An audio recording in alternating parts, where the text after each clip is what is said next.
Amigos telespectadores da Rede Vida de Televisão e do programa Páginas Difíceis da Bíblia, eu tenho a impressão de que, de maneira ampla, porém profunda, falamos de todo o ministério público de Jesus. Desde o batismo, passando pela pregação do reino, aos discípulos de Jesus, às condições do discipulado, falamos disto também, não é? E de quem Jesus imaginava que ele fosse, quem ele imaginava que era. Agora, eu tenho a impressão que não me cabe outra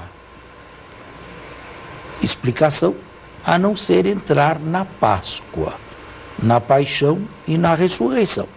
Com relação à paixão, agora vocês me ajudem aqui porque eu não estou bem recordado. Com relação à paixão, nós falamos muito tempos atrás, não falamos? Falamos não, quando estudamos o Evangelho de São João. Exatamente. Mateus também. Era João ou era Mateus? Ou eram os... Em João, o senhor foi um pouco mais profundo. Em Mateus, seguiu-se... Você seria capaz de imaginar quanto tempo foi isto, mais ou menos? Há quanto tempo atrás foi isto? Um ano atrás? João foi em 2013, né? 2013 foi ano passado. Ano passado. Então, eu acho que tudo que eu falei da paixão ainda está mais ou menos fresco, não é? Na cabeça dos telespectadores. Neste caso, eu posso ser mais rápido com relação à paixão? Acredito que sim.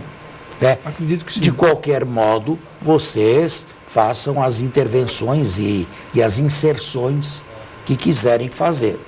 Bom, que Jesus tenha morrido da maneira como morreu é das coisas mais claras, mais reais e mais históricas. Comparem os fundadores de religião, se é que se possa chamar Jesus de um fundador de religião. Se vamos a fundo neste termo aqui, parece que não se aplica bem a Jesus, mas na superfície comparemos a morte de Jesus com a morte, ainda bíblica, de Moisés. O Moisés bíblico, diz a Bíblia, morreu com 120 anos. Depois de ter libertado Israel do Egito, depois de ter contemplado, ao menos com os olhos, a terra prometida.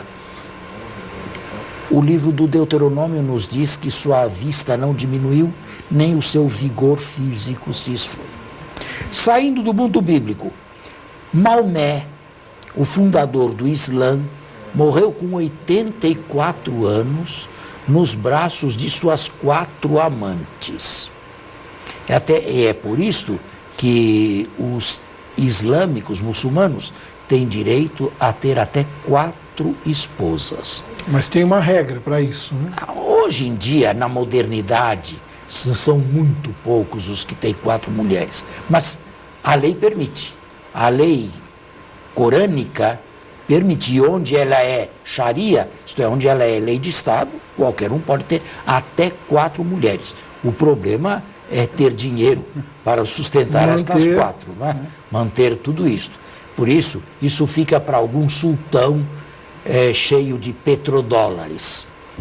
Mas o comum dos mortais, não. De qualquer maneira, Maomé morreu depois de ter visto o sucesso da sua fundação ou do seu movimento. De Confúcio se fala a mesma coisa e de Buda também. O único que morreu jovem, que morreu de uma maneira extremamente humilhante, o único que morreu numa situação de fracasso absoluto, foi Jesus. E é exatamente este fracasso absoluto que nós gostaríamos de estudar aqui um pouquinho, ou pelo menos aprofundar. Se eu já falei muita coisa em outras vezes, e analisando outros evangelistas, se posso ser mais sucinto desta vez, eu, em primeiro lugar, colocaria uma pergunta. Por quê? Afinal, Jesus sabia que havia uma oposição a ele? O que vocês acham? Imagino que sim. Eu tenho em conta que sim, que ele sabia que havia uma oposição. Certo. E esta oposição estava, sobretudo, onde? O senhor diz onde? Geograficamente? Geograficamente. Geograficamente na Palestina. Em Jerusalém. Sim. E eram as autoridades religiosas da sua época. Certo. Porque enxergavam nele Porque o Deus que ele narrava, o Deus que ele transmitia, não era um Deus aceito por aquele grupo lá. Dito em poucas palavras isto. A exegese de Deus que Jesus fazia não era uma exegese que cabia nos moldes daqueles hierarcas. Tem um pouco uma relação com que aquilo que Jesus, o Deus que Jesus apresentava era um Deus que incluía todos.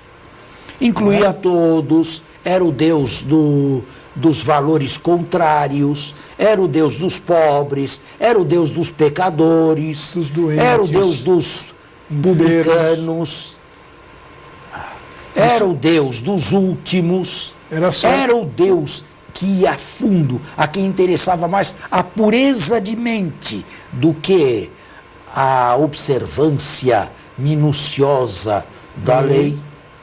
Está vendo? Este Deus não era um Deus que coubesse dentro dos esquemas da realidade das autoridades. Jesus não cabia dentro do esquema de exercício de poder daquelas autoridades. Então, na verdade, ele se punha como um adversário, talvez político. Não, ele não se punha. Daquele status quo. Religioso. Religioso. Político, quero dizer, no sentido de exercício de poder. Não, Jesus nunca reivindicou poder algum. Mas tinha poder. Mas o Deus que ele era potencialmente, foi visto como potencialmente perigoso, porque solapava com a sua exegese nova de Deus tudo aquilo que se imaginava que Deus fosse e que naturalmente mantinha o status quo de Jerusalém e do seu templo. Não se esqueçam que Jerusalém não era apenas uma cidade, era uma cidade-templo. 80% dos habitantes de Jerusalém, direta ou indiretamente, viviam do templo. Os sacerdotes dos sacrifícios que lá se realizavam... Quantas pessoas o senhor falou? 80%. Se não me engano, eram funcionários diretos do templo, ou funcionários diretos ou funcionários indiretos. 18 mil diretos do templo. Quem vendia animais para o templo, vivia do templo também. Eram comerciantes. Quem trocava moedas, hoje nós chamamos disso de câmbio, viviam do templo. Toda esta gente, direta ou indiretamente, vivia do templo. Jerusalém era uma cidade-templo. E o Deus de Jesus era um Deus que ameaçava nos alicerces essa concepção toda. Não se esqueçam também que Jesus teve um mentor, João Batista, e esse mentor antes dele foi decapitado. E Jesus pode ter visto perfeitamente na decapitação de João Batista nuvens carregadas no próprio horizonte. De resto, até mesmo entre aqueles que escutavam Jesus, devia ter muitos simpatizantes e muitos aos quais Jesus parecia antipático, exigente, radical. Nem todo mundo que ouviu o que Jesus falou no Sermão da Montanha estava de acordo com ele. Seria um irenismo imaginar que as coisas se tivessem passado assim. Ao lado de um grupo favorável, Jesus tinha um grupo ou apático ou indiferente e depois um grupo opositor. Mas a oposição mais radical, mais mortífera, digamos, estava no templo, ou melhor, em Jerusalém. E era composta pelo alto clero da cidade. Portanto, Jesus não foi condenado por pregar parábolas inocentes, por falar a respeito dos lírios do campo, das aves do céu. Foram outras coisas, muitas outras, e bem diferentes, que Jesus falou e que mexeram profundamente com alguém. Vamos fazer um intervalo e voltamos a seguir. Estamos de volta à segunda parte do nosso programa. Eu gostaria de, num parênteses, dizer aos telespectadores que há domingos, um ou outro, em que a gente não vai ao ar. Eu digo isto porque diversas pessoas ficam assustadas e em pânico, pensando que o programa deixou de existir. Não, é porque às vezes existem programações extraordinárias e então o programa fica para o domingo seguinte. No domingo passado, por exemplo, nós não tivemos este programa aqui. Isto acontece de vez em quando. Fechamos o parênteses.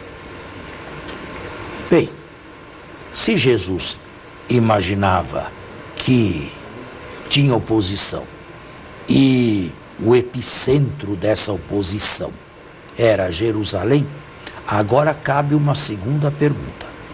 E por que Jesus teimou em ir para Jerusalém? Não podia ficar na Galileia?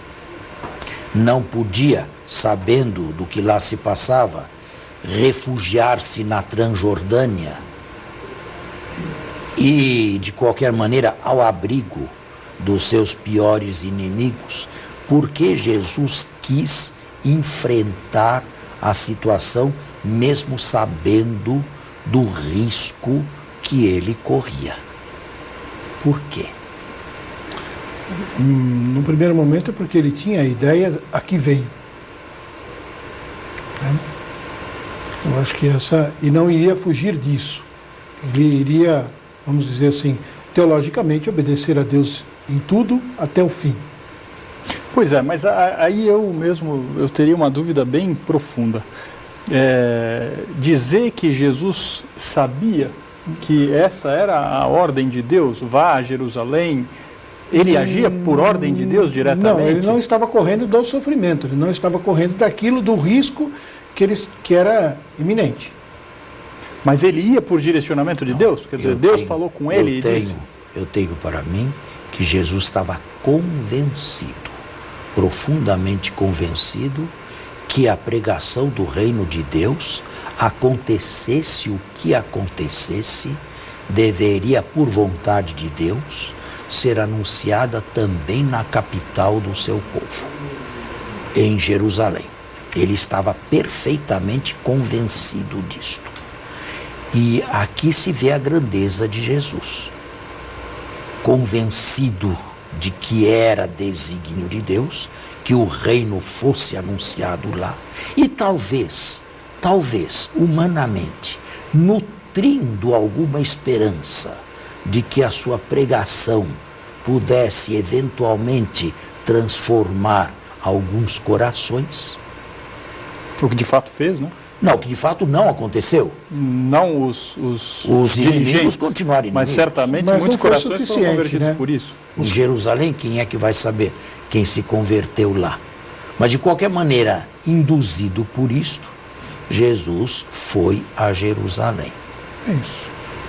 Convencido de que era a vontade de Deus, de que ele manifestasse o seu reino, não apenas na periferia de Israel, mas no centro da capital religiosa do seu povo, também à sombra do templo que representava a presença de Deus no meio de Israel, no meio dos judeus. Isso fazia muito sentido, né, padre? Porque se ali era o ponto mais importante da região, certamente é onde teria mais efeito a pregação.